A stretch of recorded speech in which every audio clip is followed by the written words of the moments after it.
Well, hey there, it's Jen. And Elke, welcome back to the Jen and Elke Show, where we give you tips of the week for Zazzle designers who want to sell more on the Zazzle platform. And today's is a biggie. It is something that a lot of people are not understanding that they could lose a lot of sales, and it has to do with setting up your text bounding boxes on things that you have for sale that have a template where a customer has to fill in information. Okay, we're going to get right into that, and so that you make sure that you don't lose sales doing this by accident.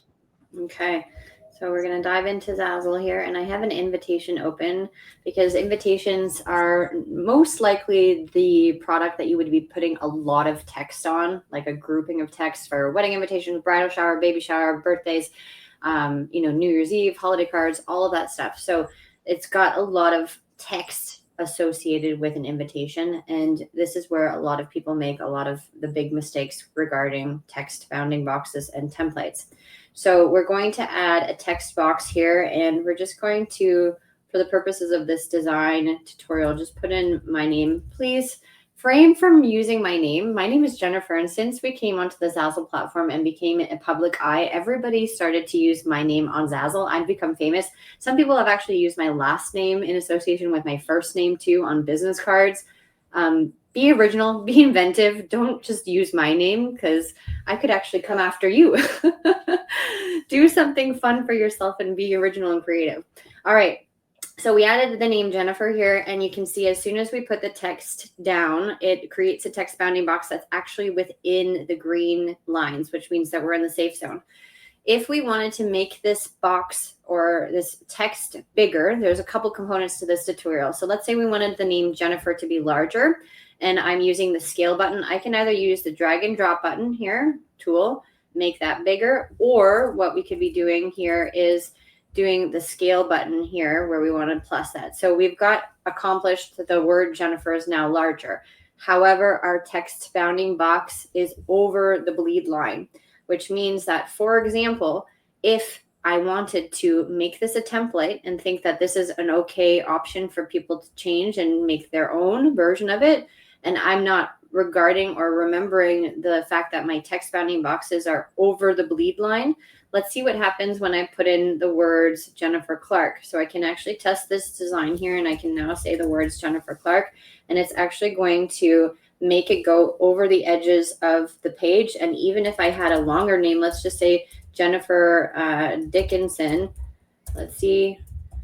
You can see that my name is completely off the page. So we don't want to have that happen. So to make sure that that doesn't happen and we work around, we're going back to the original where we now have the text. We're going to upload a new one just to make sure that we know that we're all good with no templates and everything. The text bounding boxes are in the inside. And we're not going to use the scale button, or if we do use the scale button, you're going to make sure that your text bounding boxes are within the green lines. Okay, you can move these and it's not actually changing the size of the font. We want to make sure that they're in this area, center it, and then let's say we want to actually still make it larger so that it's bigger and pops out more towards the edges.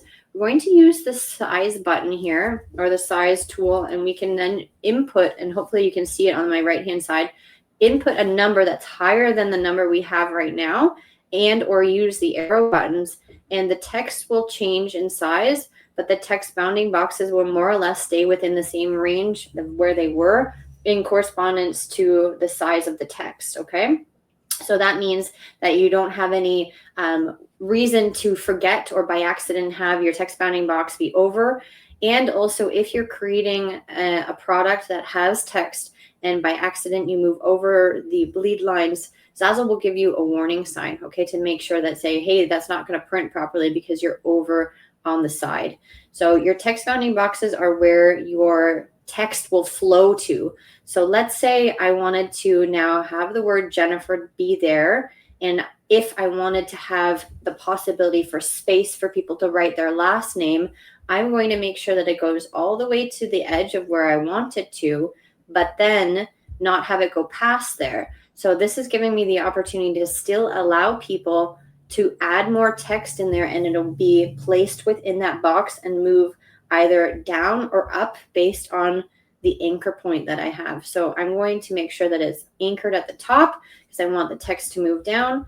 And what I'm going to do now is just copy and paste my name a couple times so that you get the gist of the idea, and it pops it down to the bottom part. So I'm not going over on the edges of my design. I'm now going below and filling in that blank space. Okay. Obviously, this makes no sense for a wedding invitation or for a birthday card. This is just the concept of the whole situation that happens with text bounding boxes when you're creating templates.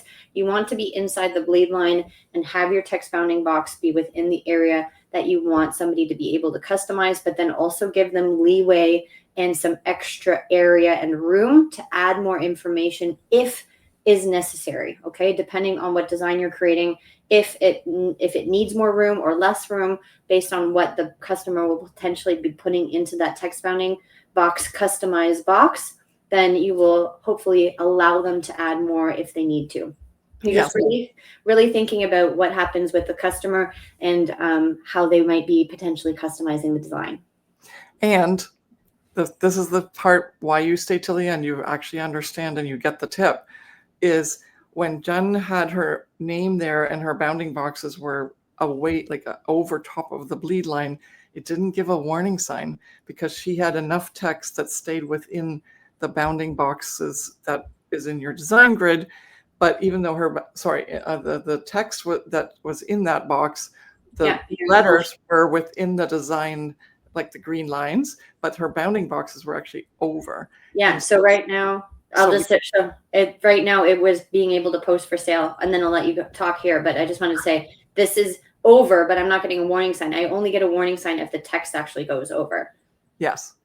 And so you can technically just post this for sale. It all looks good, but that's why you're going to lose sales, is because when someone now puts text in there that's larger than what will fit on the page, it's going to continue to let you do that because your bounding boxes are bigger. And because of that, people are not going to be happy when they see that. And then so they're going to abandon cart, and that's the worst thing you can do because you worked really hard to get the listing. People love your design. They want to buy it. And now they've run into this. And that's why you're going to lose sales. Okay. So send us out. Well, now that you have learned that little tidbit, and you might have been thinking, holy smokes, I didn't realize that actually happens. And I've been designing my products in a way that maybe have been making me lose sales. Well, we have an opportunity for you to come into a membership called the Design Divas membership. It's the only design membership of its kind for the Zazzle platform, where we go into your designs exactly like what I just did here. You're allowed to post your products for critique and feedback, and I will literally go into the design tool, into your product, and make sure that all of your templates are proper and correct, and test them out for you so that you can feel confident that you're posting products for sale the right way, so that you don't get lost sales opportunities. Because sometimes you might be posting a product for sale and then forget about it because you're posting other products and other products and other products, and then all of a sudden you're realizing that this one product may be getting a lot of views but no sales. And the reason is because your text bounding boxes are all wonky, and then customers are just shying away from buying it because the design at the end, when they put their own information in, looks very, very unorganized and disoriented, and it's not the same thing that what they thought that they were previewing. So that being said, Design Divas is for you if you want to learn how to design properly and also know about how to use your text bounding boxes and templates properly so that you can maximize your potential for sales. And the link is in the description below, and we would love to have you in that membership. Thank you so much for watching, and we'll see you there. Bye.